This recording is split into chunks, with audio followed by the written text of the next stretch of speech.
الحمد لله نحمده ونستعينه ونستغفره ونعوذ بالله من شرور أنفسنا ومن سيئات أعمالنا من يهده الله فلا مضل له ومن يضلل فلا هادي له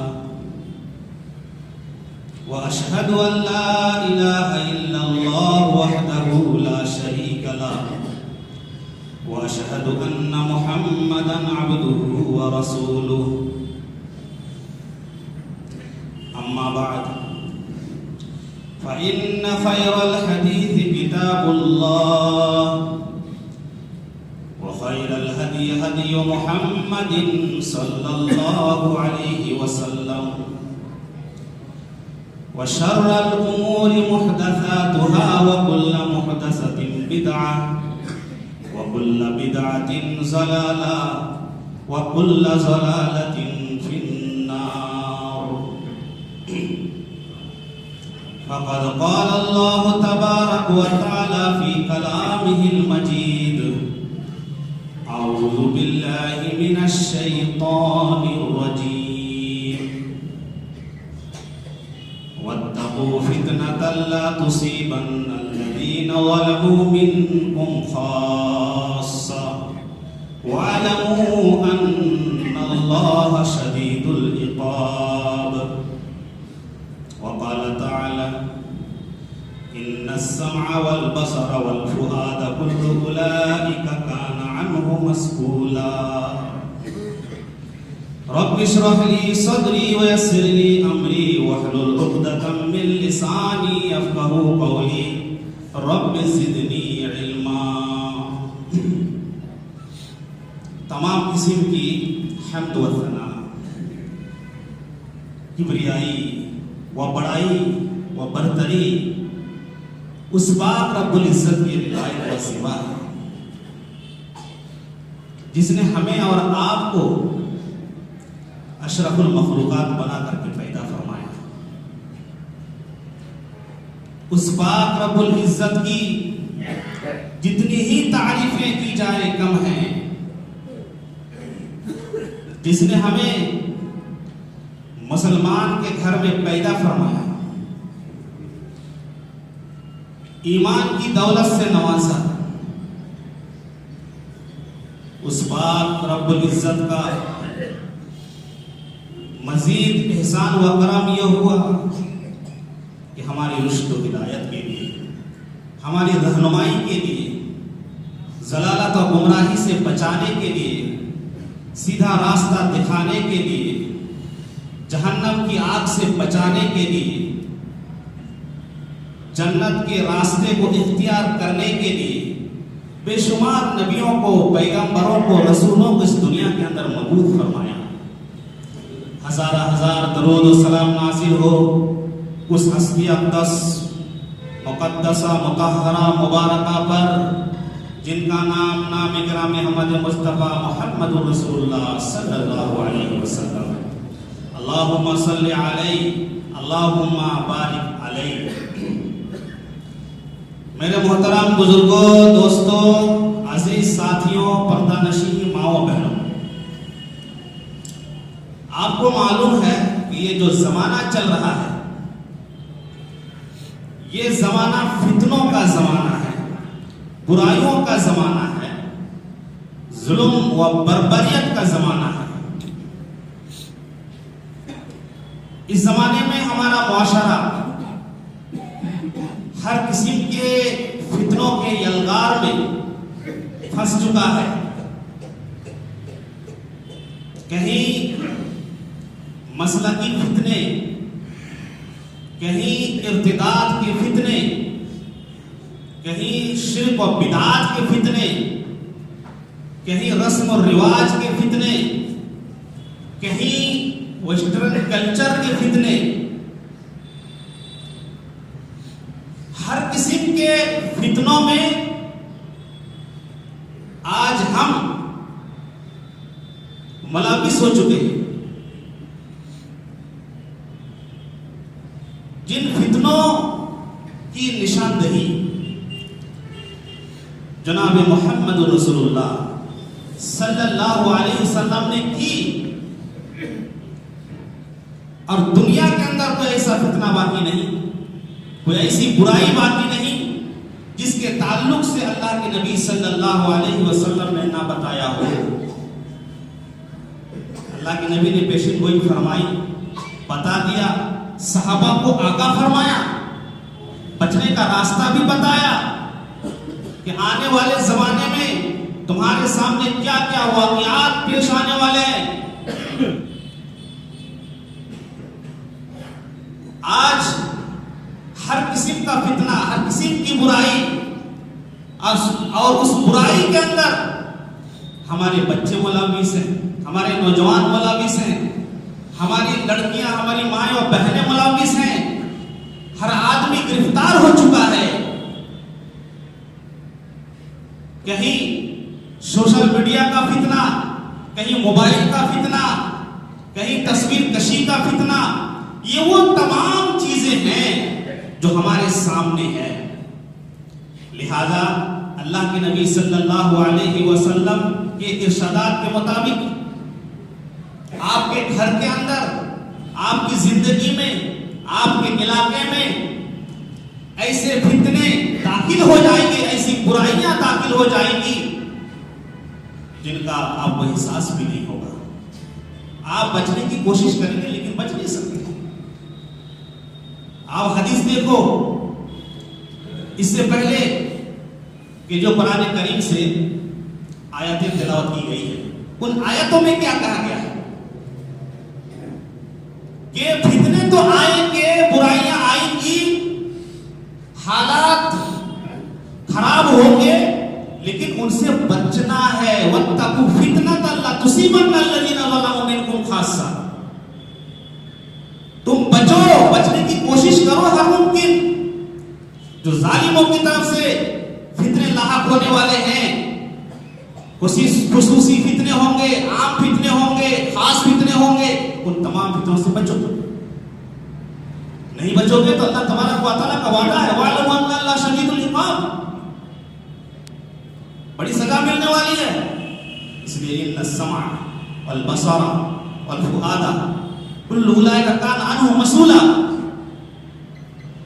یہ ہمارے کان، ہماری آنکھیں، ہمارے دل، جسم کے اعضاء و جوارح، ان تمام چیزوں سے سوال ہوگا کل قیامت کے دن کہ تم نے کیا کیا تھا دنیا کے اندر۔ یہ ہماری نعمتیں تھی، ہم نے تم کو ہاتھ دیے تھے، ہم نے تمہارے پیر بنائے، ہم نے تم کو آنکھیں دی تھی، تمہارے کان بنائے۔ یہ اللہ تبارک و تعالیٰ کی نعمتیں تھی، ان نعمتوں کا حق اس طریقے سے تم نے ادا کیا، اس کا کیا شکریہ ادا کیا؟ کیا ان چیزوں سے برائیاں کی یا ان تمام چیزوں سے تم نے نیکیاں کی؟ یہ سوال ہوگا کل قیامت کے دن ہر ایک فرد سے۔ بخاری کی روایت ہے، راوی حدیث اسامہ بن زید وہ بیان فرماتے ہیں کہ جناب محمد رسول اللہ صلی اللہ علیہ وسلم ایک دن ہمارے درمیان تشریف لائے اور ایک پہاڑ کے ٹیلے میں چڑھ گئے۔ اس ٹیلے پر چڑھ کر کے جناب محمد رسول اللہ صلی اللہ علیہ وسلم نے لوگوں کو نصیحت کی، لوگوں کو ڈرایا، فتنوں کے تعلق سے بتایا۔ کیا کہا؟ حل ترون ما ارا، یہ میرے صحابہ تم دیکھ رہے ہو جو میں دیکھ رہا ہوں؟ کیا تمہیں کوئی چیز نظر آتی ہے جو مجھے نظر آتی ہے؟ بتاؤ۔ انی لا ارا مواقع الفتن خلال بیوتکم کمواقع القطر، یہ میرے صحابہ میں اپنی آنکھوں سے تمہارے گھروں کے اندر فتنوں کو اس طرح نازل ہوتا ہوا دیکھ رہا ہوں جس طریقے سے بارش کے قطرے نازل ہوتے ہیں۔ جب بارش ہوتی ہے انسان اپنے اپنے گھروں کے دروازے بند کر لیتے ہیں، کھڑکیاں بند کر لیتی ہیں تاکہ بارش کے قطرے اندر نہ آئے، بارش کے چھینٹے نہ آئے، بارش داخل نہ ہو جائے۔ اس کے باوجود بھی تمہارے گھروں کے اندر بارش کی بوندیں، بارش کی قطرے داخل ہو جاتے ہیں، بارش کی چھینٹیں آ جاتی ہے. اس طریقے سے فتنوں کا نزول ہوگا. تم بچنے کی کوشش کرو گے ہر ممکن، لیکن کہیں نہ کہیں تم اس کے اندر ملوث ہو جاؤ گے.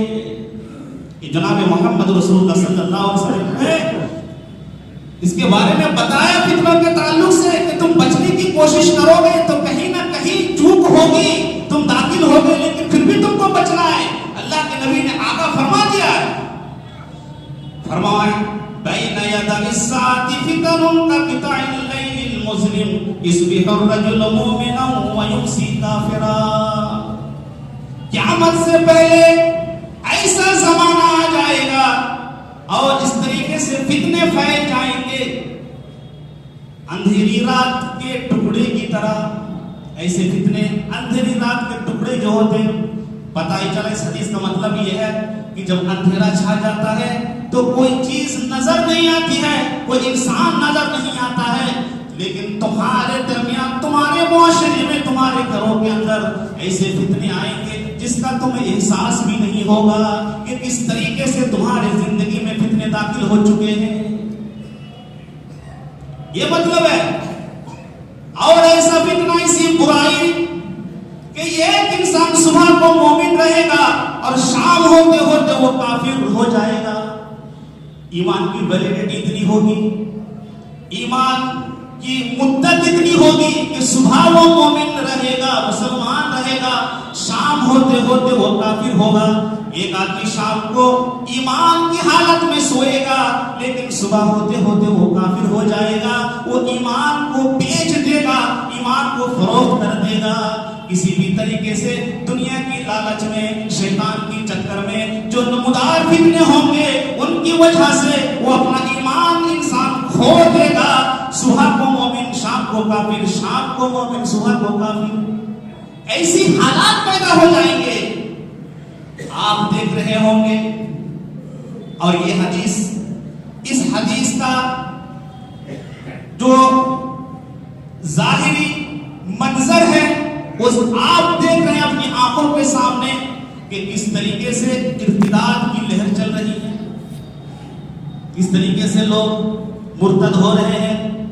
آپ ٹی وی دیکھو، ڈیبیٹ کے اندر ان لوگوں کو بیٹھایا جاتا ہے جس کے سامنے لکھا جاتا ہے 100 مسلم، پہلے مسلم رہ چکا ہے، وہ مرتد ہو گیا ہے، اور وہاں پر بیٹھ کے اسلام کے خلاف پروپیگنڈا چلا رہا ہے، مسلمانوں کے خلاف پروپیگنڈا چلا رہا ہے، وہ مرتد ہو چکا ہے.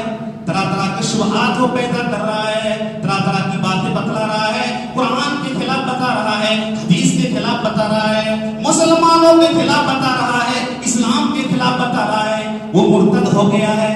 مسلمان تھا، مرتد ہو گیا، اسلام چھوڑ دیا. اسی طریقے پر دیکھیں آج ہماری بہن بیٹیوں کی حالت کس طریقے سے وہ مرتد ہو رہی ہیں اور غیروں کے ساتھ وہ بھاگ رہی ہیں. میرے پیارے ساتھیوں، آج تو ہم اپنی آنکھیں بند کیے ہوئے ہیں، لیکن غیروں کی طرف سے پوری کوششیں ہیں. عیسائی بنانے میں وہ لگے ہوئے ہیں، قادیانی بنانے میں لگے ہوئے ہیں، مرتد بنانے میں وہ لگے ہوئے ہیں، مشرک بنانے میں وہ لگے ہوئے ہیں. وہ گھروں میں جا کر کے پہلا فسلا کر کے، پیسوں کی لالچ دے کر کے، مال و دولت کی لالچ دے کر کے آج ہماری بہن بیٹیوں کو مرتد بنا رہے ہیں، وہ لے کر کے بھاگ رہے ہیں. لیکن افسوس کی بات یہ ہے کہ آج ہم نے اپنی عورتوں کے لیے، اپنی لڑکیوں کے لیے مسجد کا دروازہ بند کر دیا ہے. وہ مسجد نہیں آ سکتی ہے، خطبہ نہیں سن سکتی ہے. آج ہماری عورتیں گھروں کے اندر ہوتی ہیں، نہ واعظ ہے نہ نصیحت ہے. ہم نے تو ان کو دینی تعلیم سے دور کر دیا ہے. یہ ہماری بدبختی ہے، ہماری بدبختی ہے یہ کہ ہم نے ان کو دینی تعلیم سے دور کر دیا ہے، قرآن حدیث کی تعلیم سے ہم نے دور کر دیا ہے. ان کو سمجھانا اور ان کو تعلیم دینا، اس مشن کو ہم نے چھوڑ دیا ہے. آج مسجد کا دروازہ بند ہو چکا ہے اور کہا جاتا ہے کہ فتنوں کا زمانہ ہے، عورتیں، لڑکیاں، ہماری بہن بیٹیاں مسجد کے اندر نہیں جا سکتی ہے. میرے پیارے ساتھیوں، وہ دین سے روک رہے ہیں، وہ ان کی زندگی سے کھلواڑ کر رہے ہیں، جس کی وجہ سے دینی تعلیم ان کو نہیں ہے، قرآن کی صحیح تعلیم ان کے پاس نہیں ہے، حدیث کی صحیح تعلیم ان کے پاس نہیں ہے. ان کے پاس ایمان کو تازہ کرنے کے لیے کوئی ہتھیار رہی ہیں, جس کی بنیاد پر وہ غیروں کی جنگل میں پڑ کر کے آج ہماری بہن بیٹیاں بھاگ رہی ہے اور مرتد بن رہی ہے. میرے پیارے ساتھیوں, صبح کو مومن ہوگا, شام کو کافر ہو جائے گا. یہ حالات آپ دیکھ رہے ہیں. اللہ کے نبی صلی اللہ علیہ وسلم نے اس کی پیشین گوئیاں فرمائی. پھر آگے چلیے, اللہ کے نبی صلی اللہ علیہ وسلم نے بیان فرمایا, کیف بکم و بزمان یقربن الناس فیہ غربلتن تبقى حسالة من الناس واختلفوا. اے لوگوں, ایک ایسا زمانہ آئے گا, ایک ایسا زمانہ آئے گا کہ اچھے لوگ کو اٹھا لیے جائیں گے, اچھے لوگوں کو چن لیا جائے گا, چھان لیا جائے گا, اور دنیا کے اندر بیوقوف لوگ باقی رہ جائیں گے, کم عقل لوگ باقی رہ جائیں گے. ایسا زمانہ آئے گا کہ اچھے لوگ چلے جائیں گے, متقی پرہیزگار چلے جائیں گے, اہل علم چلے جائیں گے, صلاحیت والے چلے جائیں گے, کم صلاحیت والے بیوقوف لوگ, احمق لوگ باقی رہ جائیں گے. وَتَبْقَى حُسَالَةٌ مِّنَ النَّاسِ وَاخْتَلَفُوا فَقَالُوا أَهَكَذَا وَشَبَّكَ بَيْنَ أَصَابِعِهِ. اور فرمایا وَاخْتَلَفُوا, لوگ کیا کریں گے, دین کے اندر بڑے اختلافات پیدا کریں گے. اللہ کے نبی نے ایک انگلی کو دوسری انگلی کے درمیان گھسا کر کے داخل کر کے بتایا کہ یوں وہ اختلاف پیدا کریں, آپس میں گتھم گتھی ہو جائیں گے, آپس میں وہ لوگ گتھم گتھی کریں گے, اور کوئی کسی کو کافر کہے گا, کسی کو مشرک کہے گا, کسی کو بدعتی کہے گا. یہ سلسلہ چلے گا, کیونکہ اچھے لوگ تو ہوں گے نہیں. میرے پیارے ساتھیوں, اللہ کے نبی صلی اللہ علیہ وسلم کی حدیث ہے کہ سب سے بہترین زمانہ نبی کا زمانہ ہے, اس کے بعد صحابہ کا زمانہ ہے, اس کے بعد تابعین کا یعنی تابعین کا زمانہ ہے. اس طریقے سے جیسے جیسے زمانہ گزرتا چلا جائے گا تو اس کی عظمت کم ہوتی چلی جائے گی. پہلا زمانہ اچھا, دوسرا زمانہ اس سے کم, پھر تیسرا زمانہ اس سے کم, پھر تابعین کا زمانہ, اسلاف کا زمانہ, پھر علماء کا, محدثین کا, محققین کا زمانہ. ان زمانوں کو اچھا زمانہ کہا گیا ہے. اگرچہ اختلافات باقی رہے ہیں, لیکن تقوی شیاری میں, پرہیزگاری میں, دیانتداری میں کوئی کمی نہیں کری.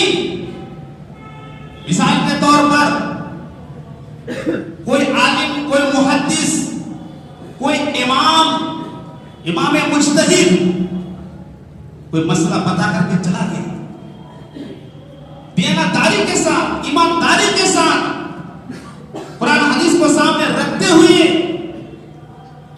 اگر وہ مسئلہ صحیح ہو گیا تو بخاری کی روایت ہے اس کو 2 اجر ملیں گے, اور اگر وہ مسئلہ غلط ہو گیا, غلط پتا کر کے وہ چلے گئے, لیکن ان کی تو نیت نہیں تھی غلط بتانے کی, لیکن پھر بھی مسئلہ غلط ہو گیا, بعد میں قرآن حدیث سے کوئی دلیل مل جاتی ہے, اس مسئلہ کو چھوڑ دیا جاتا ہے, تو پھر بھی ان کو گناہ نہیں ملے گا, پھر بھی 1 اجر ملے گا. تو ہمارے بزرگوں کے لیے, ہمارے اسلاف کے لیے, محدثین کے لیے تو ہم کو دعا کرنی ہے جو قرآن کریم نے سکھائی ہے.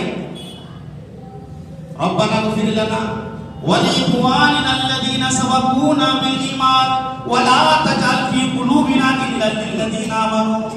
ان کے لیے تو ہمیں دعا کرنی ہے کہ الہ العالمین تو ہماری اور ہم سے پہلے جو لوگ ہمارے اسلاف گزر چکے ہیں ایمان کی حالت میں, اللہ ان کی مغفرت فرما. یا اللہ ان کی طرف سے ہمارے دلوں کو پاک صاف کر دے, دشمنی کو نکال دے. جو مومن اور ایمان کی حالت میں اس دنیا سے چلے گئے ہیں ان کے لیے تمہیں دعا کرنی ہے. میرے پیارے ساتھیوں, تو پتہ یہ چلا کہ بیوقوف, احمق اور کم عقل والے لوگ باقی رہیں گے, اچھے لوگ چلے جائیں گے. آپ بڑے بڑے محدث دیکھیے, آپ بڑے بڑے محدثین چلے گئے, بڑے بڑے علماء اٹھا لیے گئے. آپ تاریخ کا مطالعہ کرو کہ کس قدر بڑے بڑے جید, محقق, عالم, بصلاحیت وہ لوگ نہیں رہے دنیا کے اندر. دھیرے دھیرے دھیرے دھیرے جیسے جیسے زمانہ گزرتا جائے گا وہ کم علم والے آئیں گے, بدبخت لوگ بھی آئیں گے, زمانہ خراب ہوگا, اچھائی کی امید نہیں ہے. تو کہنے کا مطلب یہ ہے کہ اللہ کے نبی صلی اللہ علیہ وسلم نے فرمایا آ جائے تو تم کو کیا کرنا ہے؟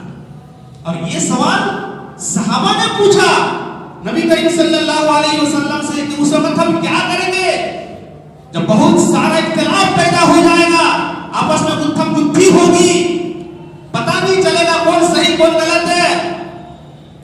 تو کیا کہا اللہ کے نبی نے؟ فقالوا کیف بنا یا رسول اللہ، یہ اللہ کے نبی ایسی حالت میں ہم کیا کریں گے؟ تو جناب محمد رسول اللہ صلی اللہ علیہ وسلم نے فرمایا تأکلون ما تعرفون وتذرون ما تنکرون وتقبلون الى امر خاصتکم وتذرون امر عامتکم۔ ایسی حالت میں تم کیا کرو گے؟ جو تمہارے درمیان معروف اور مشہور چیز ہوگی، قرآن و سنت کے مطابق جو تم کو بات سمجھ میں آئے گی کہ یہی اصل چیز ہے، اس چیز کو تم اختیار کر لینا، اس پر تم عمل کر لینا، اور جو دین کے اندر نئی چیز ہے، نئے نئے مسائل ہیں، ان مسائل کو تم چھوڑ دینا، اس پر تم عمل نہ کرنا۔ صاف حدیث کے الفاظ ہیں وَتَذَرُونَ مَا تُنْكِرُونَ، جس کے بارے میں تم ناشنا ہو گئے، تم کو بات سمجھ میں نہیں آ رہی ہے، دین کے اندر یہ نئی چیز ہے، اس کو تم چھوڑ دینا۔ اور ایسی حالت میں تم کو کیا کرنا ہے؟ وَتُقْبِلُونَ عَلَىٰ أَمْرِ خَاصَّتِكُمْ، لوگوں کو چھوڑ کر اپنی بیوی بچوں پر دھیان دے دینا، اپنے گھروں کو لازم پکڑ لینا، ان کے ایمان کی حفاظت کے لیے کوششیں کرنا، اپنے بچوں کی تربیت کے لیے کوششیں کرنا، اپنے ایمان کو بچا لینا، اور باہر لوگوں کے اندر کیا ہو رہا ہے، کون سا فتنہ، اس طرف توجہ نہ دینا، ان کو تم چھوڑ دینا، عام لوگوں کے چکر میں نہ پڑنا، اپنے لوگ جو خاص لوگ ہیں ان کی طرف تم دھیان دینا۔ یہ جناب محمد رسول اللہ صلی اللہ علیہ وسلم کی حدیث ہے۔ آپ دیکھ رہے میرے پیارے ساتھیوں، آج کس طریقے سے فتنے اٹھ رہے ہیں، اور اپنے ایمان کو ہم کس طریقے سے بچائیں گے اس کی ہم کو کوشش کرنی ہے۔ ایمان بچانا ہے۔ اس سے پہلے کسی کو معلوم نہیں تھا کہ یہ مسلمان اللہ کے وجود کا وہ انکار کرے گا، اور علماء کو ڈیبیٹ کرنا پڑے گا، عالم علماء کو مناظرہ کرنا پڑے گا کہ اللہ موجود ہے۔ آپ نے بھی دیکھا ہے، سب کو معلوم ہے، 10 گاڈ ایگزسٹ کے نام پر جو ڈیبیٹ ہوا ہے، اس طریقے جو ایک ملحد کو جو جواب دیا گیا ہے، اور اس کے ساتھ جو ڈیبیٹ کرنا پڑا ہے، مناظرہ کرنا پڑا ہے، حالانکہ اس کا اپنا نام جو سامنے لکھ رہا ہے وہ مسلمانی نام ہے، وہ پھر بھی کہہ رہا ہے کہ اللہ ہے ہی نہیں۔ وہ کہہ رہا ہے کہ اس دنیا کے اندر جو برائیاں ہو رہی ہے، بچے قتل کیے جا رہے ہیں، ظلم ہو رہا ہے، زنا ہو رہا ہے، بربریت ہو رہی ہے، اگر اللہ نکلا خدا نہ خواستہ، اگر مجھے اللہ پوچھے کہ تو کیا کر رہا تھا، روکا کیوں نہیں، تو میں خود اللہ کو پکڑ لوں گا، تو کیا کر رہا تھا، تو نے کیوں نہیں روکا جب یہ ظلم ہو رہا تھا؟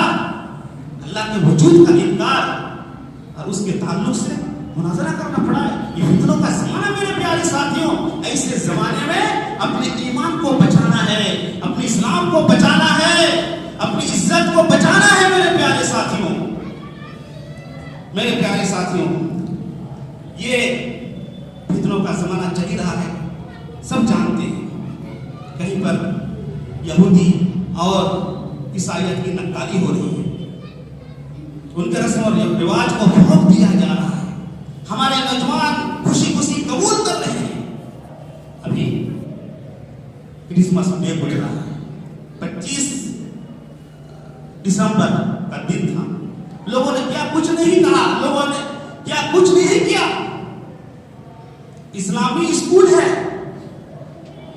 ٹیچر مسلمان ہے، پڑھانے والی میڈم مسلمان ہے، بچے ٹیوشن پڑھنے کے لیے جاتے ہیں، پڑھانے والی میڈم مسلمان ہے، اور بچوں سے کیا کیا کروا رہے ہیں، ٹافیاں تقسیم کی جاتی ہیں، تقسیم کی گئی، لال پیلے پیلے کپڑے پہنائے گئے بچوں کو، ہیپی کرسمس اور میری کرسمس کہا گیا، ایک دوسرے کو مبارکباد دیا گیا، بچوں کو لے کر کے خوشیاں منائی گئی، پکنک میں گئے، دعوتیں کی، جشن منایا، کیک کاٹا گیا۔ یہ مسلمانی تہذیب ہے یا عیسائیت تہذیب ہے؟ بہت بڑا فتنہ ہے، اپنے بچوں کو بتاؤ، نصیحت کرو. ہم ساتھ دے رہے ہیں، ہم ان کی خوشی میں شامل ہو رہے ہیں، مبارکباد دے رہے ہیں. اور کس عقیدے کے بنیاد پر، جس عقیدے کے بنیاد پر وہ کہہ رہے ہیں کہ حضرت عیسیٰ علیہ السلام پیدا ہوئے، وہ اللہ کا بیٹا ہے. ایسی بات جس کے تعلق سے قرآن کریم میں اللہ تبارک و تعالیٰ نے کہا، وہ ایسی بات کہہ رہے ہیں جس سے آسمان پھٹ پڑے، زمین شک ہو جائے، پہاڑ اپنی جگہ سے ہل جائے. ایسی بڑی بات کہہ رہے ہیں، اور اس بڑی بات کی حمایت میں آ کر کے ہم خوشیاں منا رہے ہیں، اور ہم یہ کہنے کی جرات کر رہے ہیں، اور ہم تصور دے رہے ہیں کہ جو آپ کر رہے ہو بالکل صحیح، آپ کا عقیدہ بالکل صحیح ہے، اس میں ہم ساتھ ہیں. یہ کفری عقیدہ ہے. آدمی کو احساس بھی نہیں ہوتا کہ ایمان کس طریقے سے چلا جاتا ہے. آدمی کو احساس نہیں ہوتا کہ ایمان کس طریقے سے چلا جاتا ہے. میرے پیارے ساتھیوں، ابھی نیا سال آئے گا، کس طریقے سے ادھم مچے گا. مسلمان ڈی جے بجائیں گے، ڈانس کریں گے، خوشیاں منائیں گے، جشن منائیں گے نئے سال کے موقع پر. میرے پیارے ساتھی، آپ کو احساس نہیں ہوگا 31 دسمبر کی رات میں جو برائیاں ہوتی ہیں کسی سے وہ چھپی ہوئی نہیں ہے. اس رات میں جتنی شرابیں پی جاتی ہیں، شاید پورے سال میں اتنی شرابیں پی جاتی ہو. اسی ایک رات میں جتنا زنا ہوتا ہے، شاید اتنا زنا پورے سال میں ہوتا ہو. جتنی عیاشیاں ہوتی ہیں، شاید کہ پورے سال میں اتنی عیاشیاں ہوتی ہو. جشن منایا جاتا ہے، ڈانس، برائی، بے حیائی کے ارتکاب. اب اس کے اندر مسلمان نوجوان بھی شامل ہے، مسلمان مرد بھی شامل ہے، مسلمان عورتیں بھی شامل ہیں، مسلمان لڑکیاں بھی شامل ہیں. میرے پیارے ساتھیوں، اس چیز کا تم جشن بنا رہے ہو. پہلی بات تو یہ ہمارا سال ہے ہی نہیں. ہمارا سال کا جو آغاز ہوتا ہے وہ تو محرم سے ہوتا ہے. پھر بھی اللہ کے نبی صلی اللہ علیہ وسلم نے اس موقع پر جشن منانے کا حکم نہیں دیا ہے، دعا پڑھنے کا حکم دیا ہے. لیکن آج ہم دوسروں کے سال میں، دوسروں کو مہینے میں، دوسروں کی تاریخ میں آج ہم کس طریقے سے جشن منا رہے ہیں. بیگانی کی شادی میں عبداللہ دیوانہ، ہم کو کیا لینا دینا ہے اس سے. میرے پیارے ساتھیوں، جشن کس چیز کا تم منا رہے ہو، تم کو تو افسوس کرنا چاہیے. یہ ہم نے 2025 میں ہم نے کیا کیا، ہم نے کتنی برائیاں کی، ہم نے کتنی خراباتیں کی، ہم نے کتنی نافرمانیاں کی، ہم نے قرآن حدیث کو ٹھکرایا، کتنے بڑے بڑے گناہ ہم نے کی.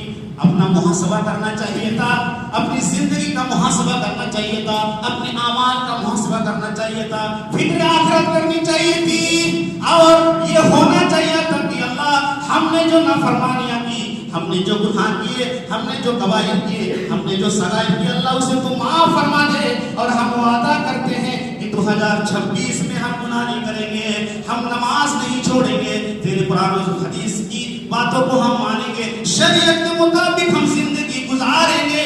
یہ وعدہ ہونا چاہیے تھا، یہ وعدہ ہونا چاہیے تھا، یہ محاسبہ ہونا چاہیے تھا. لیکن اس کے علاوہ ہم کیا کرتے ہیں، ہم تو جشن میں ڈوبے ہوئے ہوتے ہیں. میرے پیارے ساتھیوں، جشن میں ہم ڈوبے ہوئے ہوتے ہیں. کیوں؟ ایک سال گھٹ گیا زندگی سے، ہم بڑھ گئے قبر کی طرف، ایک قدم ہمارا چلا گیا قبر کی طرف. مثال کے طور پر اگر آپ کی عمر لکھی ہوئی ہے 60 سال کی، 59 سال تو ہو گئے، اب چھوٹے ہو رہے، بڑے نہیں ہو رہے، اب چھوٹے ہو رہے ہیں اور قبر کی طرف آپ جا رہے ہیں. تیاری تو قبر کی کرنی چاہیے تھی، تیاری تو آخرت کی کرنی چاہیے تھی، جہنم کی آگ سے بچنے کی تیاری کرنی چاہیے تھی. غم میں ڈوب جانا چاہیے تھا کہ ہم نے کیا کیا، اپنے لیے ہم نے کیا کیا، لوگوں کو لیے ہم نے کیا کیا، آخرت کی تیاری کے لیے ہم نے کیا کیا، جہنم سے بچنے کے لیے ہم نے کون سے اعمال کیے، کیسے ہماری انتمی جنت کے اندر ہو. یہ تو سوچ ہونی چاہیے کہ ایک سال کم ہو گیا ہے، انسان کی زندگی کی عمارت سے ایک اینٹ گر گئی ہے، اس کی فکر ہونی چاہیے تھی. میرے پیار سے نہیں، ایسا مت کرنا، یہ ویسٹرن کلچر ہے، تہذیب ہے، اس کو چھوڑو، خود کو سدھارو، اپنے بچوں کو نصیحت کرو. میرے پیارے ساتھی، ایک اور فتنہ بہت بڑا ہے، سوشل میڈیا کا، موبائل کا فتنہ، سوشل میڈیا کا فتنہ. اس کو کم ہلکے میں مت لینا. پوری دنیا کے لوگ اس کے اندر ملوث ہیں. پوری دنیا کی پہلے برائیاں ہوتی تھی. فرعون کے زمانے میں برائی تھی, قارون کے زمانے میں برائی تھی, حامان کے زمانے میں برائی تھی, ابو جہل کے زمانے میں برائی تھی, عتبہ بن شیبہ کے زمانے میں برائی تھی. لیکن برائی کہیں پر اجتماعی ہوتی تھی, کسی خاص وقت میں ہوتی تھی, اور الگ الگ طریقے سے برائیاں ہوتی تھی.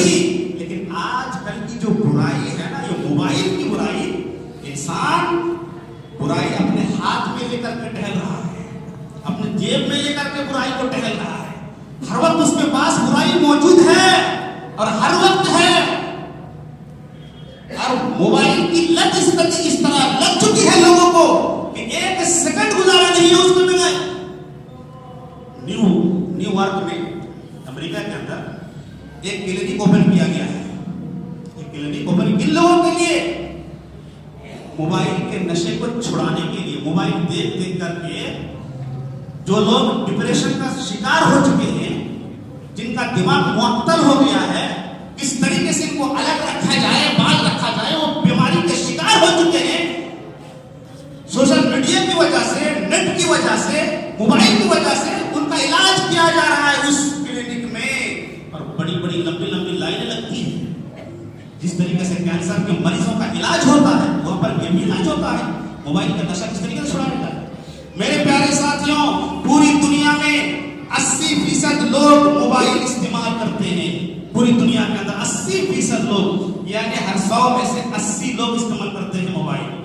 20% لوگوں کے پاس موبائل نہیں ہے. اور اس لیے موبائل نہیں ہے غربت کی وجہ سے, پیسے کے نہ ہونے کی وجہ سے, اس لیے ان کو چلانا آتا ہی نہیں ہے. ان کو پتہ ہی نہیں کس طریقے سے چلایا جائے, اس لیے وہ محروم ہیں. ہندوستان کے 25 کروڑ لوگ اسمارٹ فون کے عادی ہیں, اسمارٹ فون چلا رہے ہیں. 25 کروڑ لوگ اسمارٹ فون کے عادی ہیں, اور 20 کروڑ لوگ نارمل فون کے عادی ہیں. 20 کروڑ لوگ نارمل فون کے عادی ہیں. اور ہر نوجوان دن میں 6 سے 9 گھنٹے موبائل فون پر گزارتا ہے. اس ہندوستان کے اندر وقت کا کس طریقے سے ضیاع ہو رہا ہے میرے پیارے سے, کس طریقے سے وقت برباد کیا جا رہا ہے. ہر سیکنڈ 38,106 GB کا استعمال ہوتا ہے موبائل کے اندر. ہر سیکنڈ میں 38,106 GB کا استعمال ہوتا ہے. آپ ریچارج کراتے ہو, آپ کو 2 GB ملتی ہے, 1.5 GB ملتی ہے, 3 GB 3 GB ملتی ہے. لیکن یہاں پر 38,000 ہر سیکنڈ میں استعمال ہوتی ہے. ہر سیکنڈ 54,000 لوگ گوگل سرچنگ میں لگے ہوئے. یہ سروے میں بتا رہا ہوں, جو پوری دنیا کے سروے ہیں. ہر سیکنڈ میں 54,000 لوگ گوگل سرچنگ میں ایک وقت میں لگے ہوئے رہتے ہیں. ہر سیکنڈ 1,35,000 لوگ ویڈیوز دیکھنے میں لگے رہتے ہیں. 1,35,000 ہر سیکنڈ کے اندر ویڈیو دیکھتے ہو.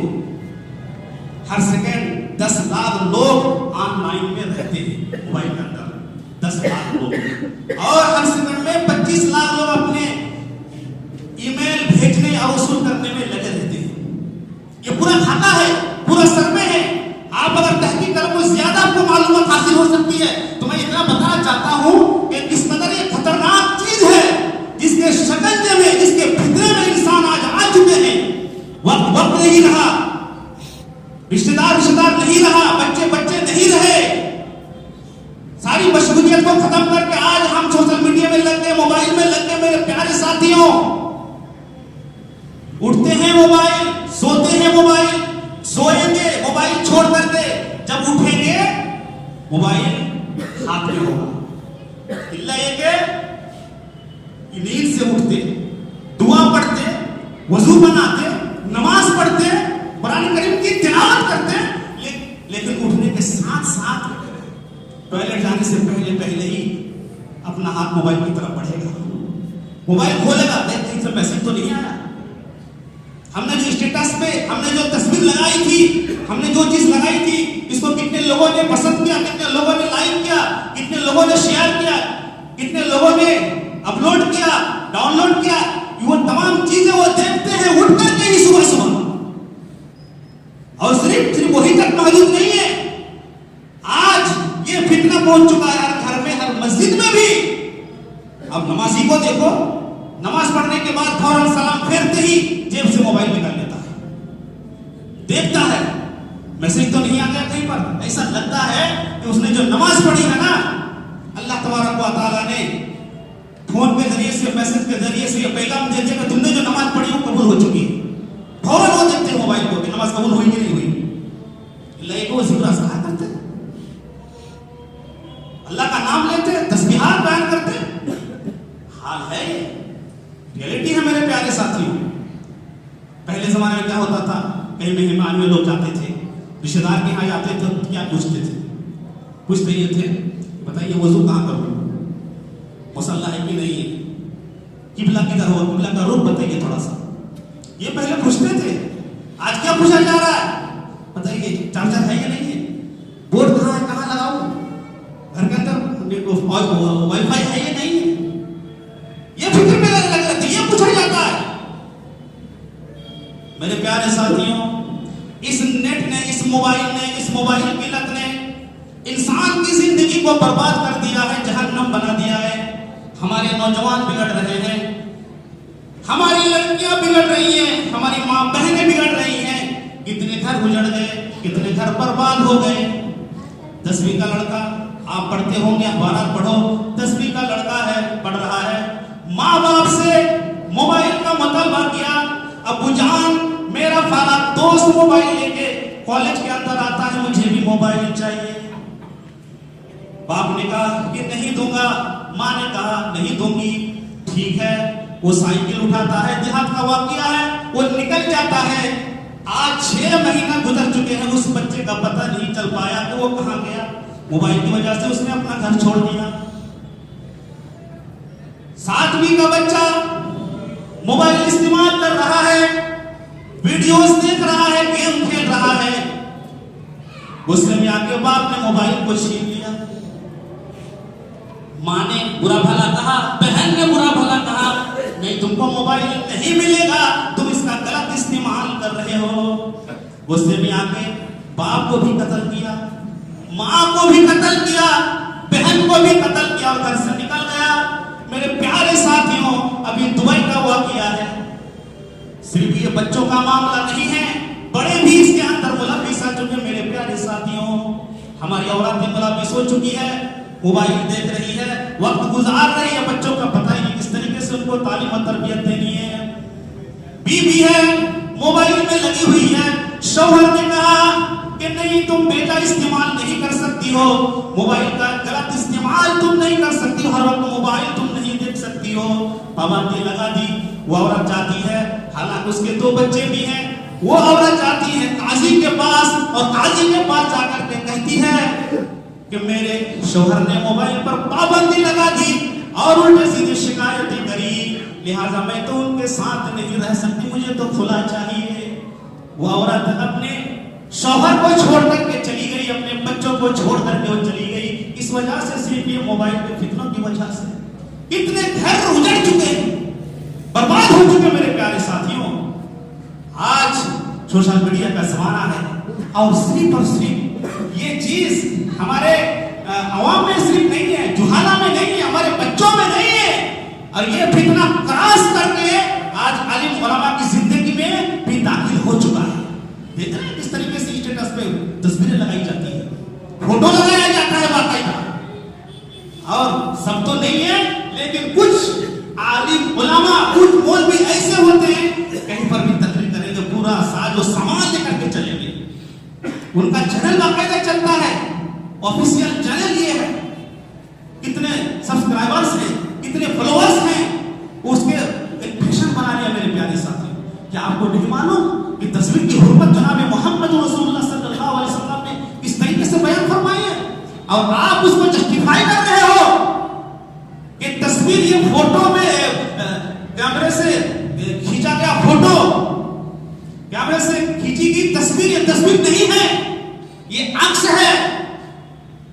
اب جائز کا فتویٰ دے دو، اگر ہم کوئی غلط کام کر رہے ہیں تو ہمارا اپنا ذاتی فعل ہے، لیکن اس کو جائز کہہ کر کے اس چیز کو بڑھاوا دینا، اس چیز کو پروموٹ کرنا، یہ کسی بھی طریقے سے جائز نہیں ہے۔ میرے پیارے ساتھیوں، پہلے زمانے میں اس کو لیتے ہیں کہ ہر قسم کی تصویر ناجائز اور صحیح نہیں ہے، غلط ہے، الا یہ کہ اگر کوئی مجبوری ہو، سرکاری طور پر شناخت card who, I D who, passport ہے، مجبوری کے اوپر ہے، اس کا حد تک تو صحیح ہے، لیکن شوق کے طور پر تصویر آپ کھینچا نہیں سکتے ہیں، فوٹوگرافی نہیں کرا سکتے ہیں۔ لیکن آج جب وہ خود اس میں ملوث ہو گئے تو اس میں پارٹیشن کر دیا گیا، اس کو حصہ کر کے جو جائز قرار دیا گیا کہ نہیں یہ تو صحیح ہے، کسی حد تک جائز ہے، چلو اگر علم دین پہنچانے کے لیے، دروس کے فروغ کے لیے اس کی بات الگ ہے، لیکن شوق کے طور پر نہیں کہا جائے گا۔ اور یہی تو وہ تصویر تھی، یہی وہ تصویر ہے جس کے ذریعے سے حضرت نوح علیہ السلام کی قوم کے اندر بگاڑ پیدا ہوا ہے۔ شیطان نے پرستش کرائی اس تصویروں کے ذریعے سے، بڑے بڑے لوگ چلے گئے، شیطان آیا کہا کہ تم انہیں یاد نہیں کرتے، ہاں کرتے ہیں، تو ان کی تصویریں بنا کر رکھو اپنے گھر کے اندر، دیکھتے رہنا صبح شام، یاد تازہ ہوگی اور جو ہے تم کو تسلی ملے گی، ان کی روحانیت کو سکون ملے گا۔ پھر تصویر سے اسٹیچو بنایا گیا، پھر جو مورتیاں بنائی گئی، اور پھر اسی طریقے سے پوجا پاٹ شروع ہو گئی۔ لہٰذا وہ الگ میٹر ہے۔ کہنے کا مطلب یہ ہے کہ جناب محمد رسول اللہ صلی اللہ علیہ وسلم نے اس کی حرمت میں بیان فرمائی، کیا فرمایا؟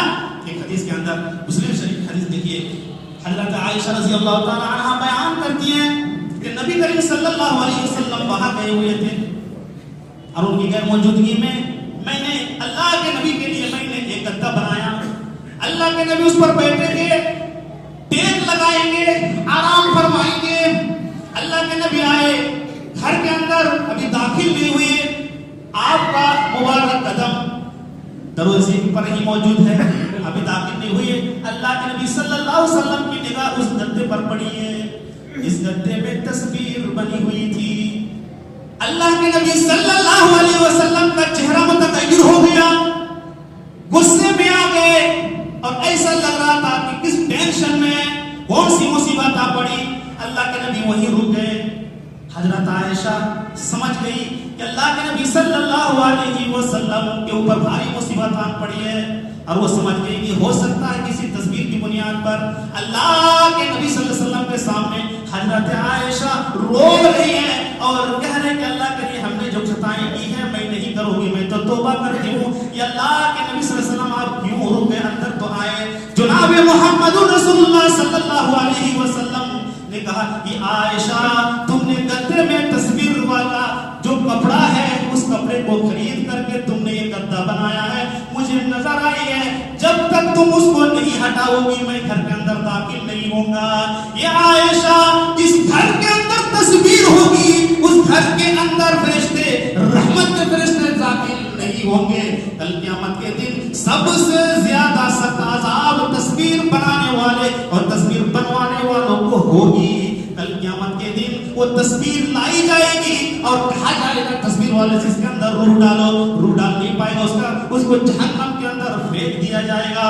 حضرت عائشہ بیان کرتی ہے کہ فوراً میں نے اس کپڑے کو پھاڑ دیا اور پھاڑ کر اس تصویر کو میں نے مٹا دیا اور اس کے 2 تکیے میں نے بنا لیے، تب جا کے جناب محمد رسول اللہ صلی اللہ علیہ وسلم گھر کے اندر داخل ہوئے۔